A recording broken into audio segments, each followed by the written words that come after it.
Cheguei! Nossa, eu cheguei quando é assunto sério. Gente, vim atualizar vocês sobre a questão que eu contei, que eu alertei no outro vídeo, né? Pra quem não assistiu o vídeo, eu fiz um alerta sobre uma situação que aconteceu com o Lucas, né? De mudança de comportamento, um caso lá da escola. Então, desde o carnaval, né, depois do carnaval, o Lucas voltou pra escola, né, e começou a ter um comportamento muito difícil. Eu não sei se é o fato de eu ser mãe, né, que eu falei isso pro Diego, assim, o Diego ele não conseguiu identificar isso que eu vou falar pra vocês. Eu consegui identificar, né, observando muito que era um comportamento que tava vindo por alguma coisa que aconteceu com o Lucas e não só um comportamento de birra.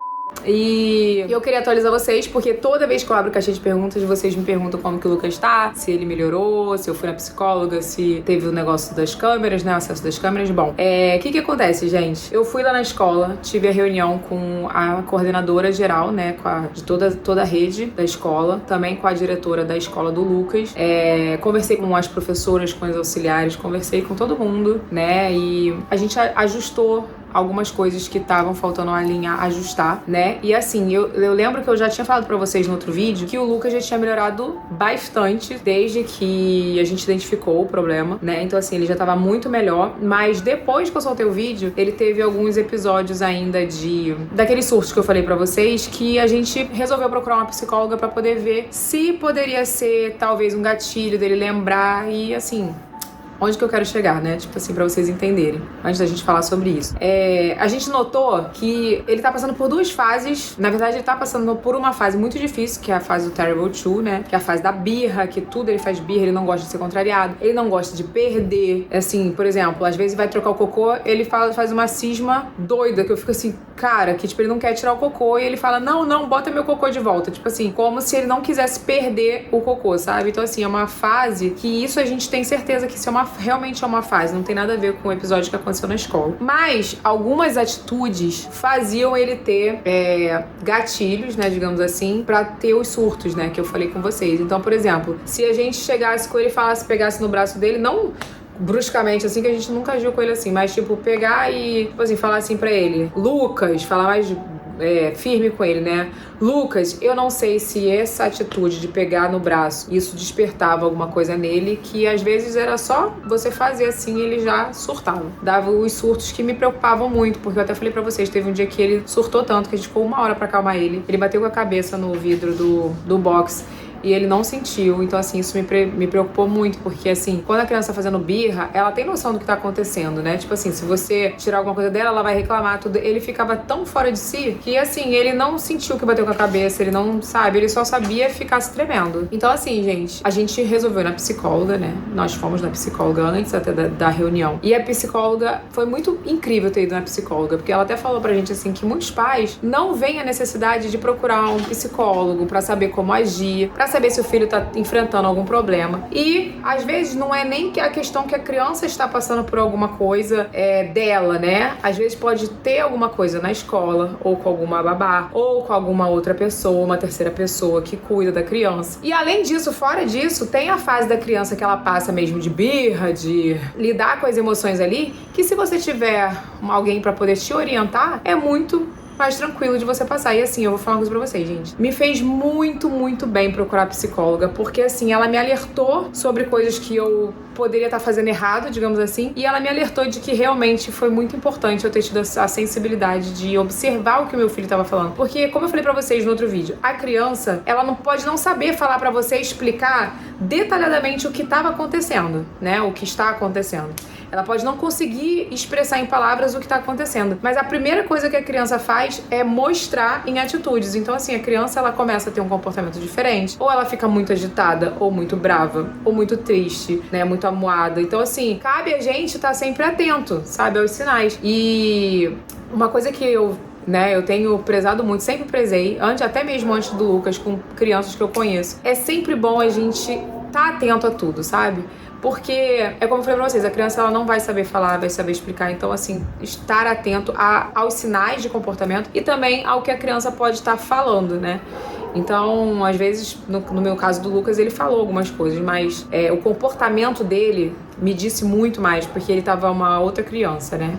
Enfim, pra vocês entenderem, a gente foi na psicóloga E ela falou pra gente, né, a gente já tá fazendo o acompanhamento toda semana, ela falou pra gente que realmente, pelas atitudes do Lucas, algumas coisas despertam nele um gatilho, digamos assim, que graças a Deus agora, nessa terceira semana, ele já não está mais tendo, tipo assim, ele tá muito mais tranquilo, aceitando até a questão do não. A gente tava tão assim, gente, com o medo dos surtos, que a gente tava evitando, assim, negar as coisas pra ele, mas não, tipo, dar tudo, sabe? Mas a gente tava negando contrariar, tipo assim, ele não queria botar uma blusa. Então a gente já trocava automaticamente pra poder não despertar nele aquele ataque. Só que, tipo assim, isso também não é bom. A criança tem que ter limite. A criança tem que saber, dentro das possibilidades dela, o que ela pode decidir ou não. Então, assim, tá sendo muito importante essa conversa com a psicóloga, esse alinhamento de comportamento, não só dele, como de nós como pais, né? A criança, ela não vai poder escolher sempre, né? Ela não vai poder escolher sempre a roupa dela, porque, por exemplo, quando ela vai pra escola, ela não tem como escolher, ela tem que ir de uniforme. Então, assim, se a gente cede o tempo todo,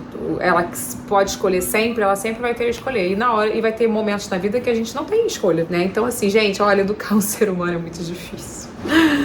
Só Jesus. Quando eu me vi nessa situação com o Lucas, eu falei assim, cara, eu até me senti orgulhosa de mim mesmo, de ter conseguido enxergar as coisas que estavam acontecendo, mas, assim, eu fiquei ao mesmo tempo, assim, muito preocupada, porque, assim, isso é só o começo, ele tá com 2 anos, vai fazer 3 ainda. Mas, enfim, daí fomos na psicóloga, identificamos que realmente ele tava com algum comportamento de gatilho, de algumas coisas que podem ter acontecido lá na escola, né?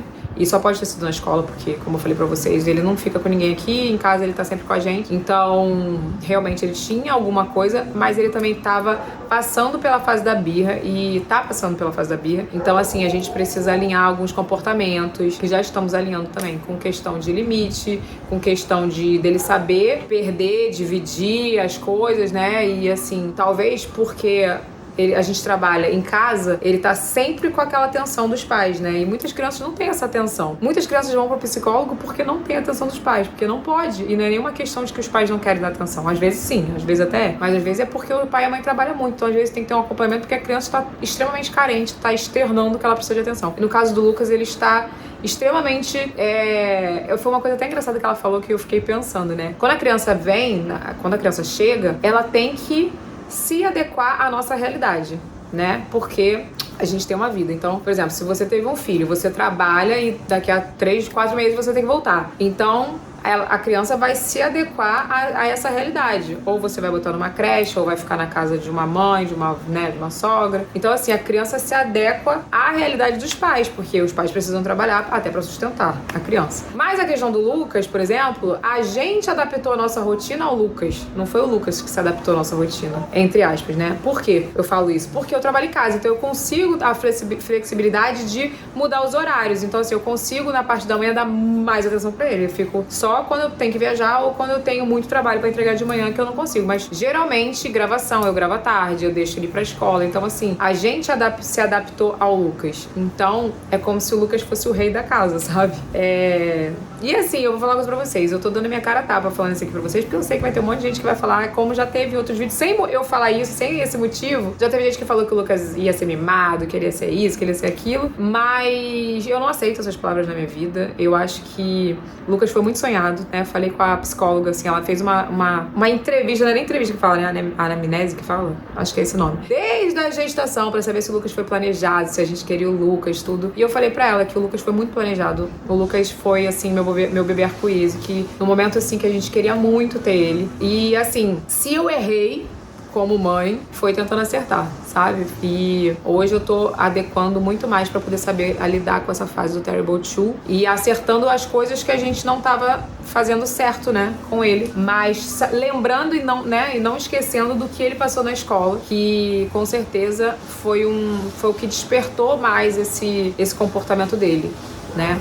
Então a gente tá tendo acompanhamento da psicóloga, então estamos alinhando aí questão de coisas da gente como pais, né, com o Lucas. E na escola a gente teve essa reunião com as coordenadoras, tudo, e algumas coisas foram mudadas na escola. Então, por exemplo, o acesso às câmeras que a gente tinha no berçário 1, berçário 2, berçário 1 e berçário 2, a gente não tinha mais no maternal 1, a gente voltou a ter, todos os pais, tá? Então, assim, foi uma coisa que eu achei incrível da escola, porque a escola, como as crianças vão crescendo, é normal que as crianças vão tendo mais independência e os pais também deixem mais os filhos crescerem, né? Então, por isso que não tem acesso à câmera a gente não tem acesso às câmeras, não tinha, né? Acesso às câmeras pelo aplicativo da escola no celular, porque era no contrato, acho que só tinha até o berçário 2, porque as crianças são menores. Mas como a gente teve esse problema, que não foi só com o Lucas, foram com outras crianças também, comportamentos parecidos, de surtos e crianças reclamando, inclusive falando o nome da funcionária que foi afastada, eles acharam por bem mostrar que eles têm transparências e liberaram o acesso das câmeras para todos os pais. Então, assim, todos os pais agora têm acesso à câmera e isso é uma coisa que deixou a gente bem tranquilo, né? Então, assim, pra mim foi muito bom saber que a escola tava vendo, querendo apurar. Uma coisa que todo mundo, assim, eu vi muita gente comentando, mas se eu fosse você tirava da escola, porque se a escola não soube identificar... Gente... a escola tem uma responsabilidade com as crianças, sim, mas a responsabilidade que a gente tem enquanto pais também, a gente não pode tirar essa responsabilidade da gente. A responsabilidade da escola é contratar bons funcionários, fazer treinamento, como eles falaram pra gente, que todos os funcionários têm treinamento até pra acordar as crianças, pra não acordar bruscamente, tudo. As funcionárias têm treinamento pra poder saber acordar as crianças, pra poder lidar ali com as crianças. Então, assim, a responsabilidade da escola é exatamente essa, de contratar bons funcionários, contratar o número de funcionários adequado, recomendado para a quantidade de crianças que tem em sala, né? E respeitar o limite de alunos dentro de sala. Então essa é a responsabilidade da escola. Agora, como que a escola ia saber que estava acontecendo alguma coisa se ninguém sinalizasse? Ninguém fica, pelo menos que eu saiba, não fica uma pessoa 24 horas olhando a câmera pra saber se tem alguém fazendo alguma coisa. Até porque não tem como saber, né? Se você olha pra câmera, não tem áudio. As câmeras de segurança geralmente não tem áudio, né? Aqui em casa, algumas câmeras de segurança têm áudio. Não são todas. Então, assim, como que vai saber? Eu não tô livrando a escola da culpa, mas o que eu quero dizer pra vocês é que eu vi uma vontade muito grande da escola em resolver o problema, que foi afastar o funcionário, apurar o que aconteceu. Eles entrevistaram todo mundo pra poder saber o que possa ter acontecido. Olhar as câmeras, né? Na verdade, foi apurar as câmeras, não pegaram nada com relação que pudesse dizer o que aconteceu, né? Mas uma coisa que ficou muito claro pra mim é o seguinte: se a câmera não tem áudio, se a pessoa tá falando aqui com a criança aqui, pode estar até assim, segurando a criança, né? E ela pode estar falando aqui, tipo assim, aqui tá aqui falando com a criança, né? Tipo, você é chato, você é bobo. Se você ficar não sei o quê, você vai ver só, a bruxa vai te pegar. Não dá pra ver na câmera. Não tem como você ver a expressão da pessoa, né? Não tem como saber. Agora, se fosse uma coisa, uma agressividade, uma agressão, alguma coisa, teria como ver. Então, assim, eu acho que mais importante de tudo tem 3 coisas que são muito importantes pra mim, que me disse muita coisa. Primeiro de tudo, o comportamento do meu filho. Se o meu filho tivesse com pânico de ir pra escola como ele tava naquelas semanas, né, que foram depois do carnaval, se ele tivesse com aquele pânico, aquele medo, chorando, eu jamais ia deixar ele continuar indo pra escola, né? Se ele já não tivesse mudado já na segunda semana depois do afastamento da funcionária. Essa foi a primeira coisa que me fez rever se eu ia tirar ele da escola ou não. Então, primeiro de tudo, o comportamento do meu filho. Ele tá outra criança feliz. Vou botar foto dele aí pra vocês verem nos últimos dias na escola. Ele tá bem feliz, comendo, brincando, tá? Coisa que ele não tava fazendo, tá? Eu não sei se eu cheguei a falar no outro vídeo pra vocês. Ele tava chegando da escola mal, triste, chorava o tempo todo, fazendo birra, sabe? Querendo, nervoso. Ele nem brincava mais. Teve um dia que ele acordou de manhã já fazendo birra, porque sabia que ia pra escola, fazendo birra, chorando e fazendo, sabe? De tudo. Ele nem brincar, ele brincou, nem tomar café ele quis tomar. Então, assim, o comportamento do meu filho foi a primeira coisa que me fez ver se eu ia encarar uma nova adaptação numa nova escola. Segundo de tudo, o posicionamento da escola em ter liberado as câmeras pra gente de novo, colocado à disposição os vídeos pra gente ver, ter marcado uma reunião com cada pai e mãe pra conversar e saber a necessidade de cada filho, o que estava acontecendo. Então, assim, pra mim a segunda coisa foi o posicionamento da escola, que me disse muito, fiquei muito feliz, porque era uma coisa que me preocupava muito. E a terceira coisa, o aval da psicóloga, né? Tipo assim, que ela falou que realmente nesse momento em que ele estava passando por uma transição de comportamento, não ia ser bom ele mudar de escola e encarar uma nova adaptação. Porque a gente não ia nem ter como identificar se ele melhorou, se foi por causa da escola, que trocou, ou se ele piorasse tudo porque era uma nova adaptação e ele diria pelo comportamento dele se ele estava gostando dessa nova adaptação ou não. Então, assim, foram as 3 coisas que me fizeram repensar. E, assim, eu tô feliz, eu tô tranquila agora, porque ele tá feliz. Então, assim, só o fato de ver ele chegando feliz, ele indo pra escola feliz, porque ele não tava indo, lembra que eu falei pra vocês, né? Chorando. Então, assim, o Diego disse que agora ele chega, já cai no colo de uma das tias lá que ele ama, ou da professora também que ele ama. Ele já cai lá no colo dela, já brinca, já entra correndo. Ontem teve visita do Pintinho na escola. Foi uma bagunça. Então, assim, foi isso, gente. Queria atualizar vocês sobre o que aconteceu, né, do caso da escola lá, que vocês vêm me perguntando muito e eu queria explicar direitinho, porque em stories eu não ia conseguir explicar, falar tudo o que aconteceu, que a gente foi na psicóloga, que também a gente tá fazendo um ajuste muito legal aqui em casa com relação a saber lidar com o Lucas. E depois, se vocês quiserem, eu posso gravar um vídeo com dicas de coisas que, gente, sinceramente, foi tudo ir pra psicóloga, sabe? Foi tudo. É o que eu falo. Eu não teria essa cabeça, talvez antes de ser mãe, pra procurar uma psicóloga. Nunca na minha vida. Eu ia falar, eu resolvo aqui, né? Tipo, mas você ouvir, desculpa o barulho, tá, gente? Tá capinando mato aqui em casa. Depois que você ouve de uma pessoa e a pessoa bota pra você como você tá fazendo, você olha, caramba, verdade, posso melhorar aí nesse comportamento. Então, assim, foram ajustezinhos de coisas, assim, bobeira, gente, bobeira, que a gente ajustou, que ele tá, tipo, muito melhor. Sabendo lidar mais com a frustração, sabe? De quando ele quer fazer uma coisa e não pode fazer.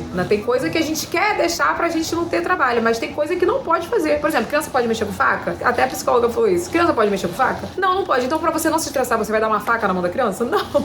Então, assim, é isso, sabe? É sobre isso. É sobre a gente saber lidar com essas coisas. Então, pra mim, foi excepcional. Foi fundamental. Fundamental ir pra psicóloga. E se vocês quiserem, eu gravo um vídeo listando todas as dicas. Um vídeo bem maternidade mesmo, listando todas as diquinhas pra lidar com essa fase da birra, que só Jesus na causa, né? Mas, graças a Deus, hoje só as birras. Nada de surtos, nada de tristeza pra ir pra escola, só alegria, graças a Deus. E é isso. Desculpa minha cara cagada, queria atualizar vocês, tá bom? Se vocês tiverem alguma dúvida, deixa aí nos comentários que eu respondo. Me segue lá no Instagram, Evelyn Regli, e é isso. Um beijo, fique com Deus e até o próximo vídeo. Tchau!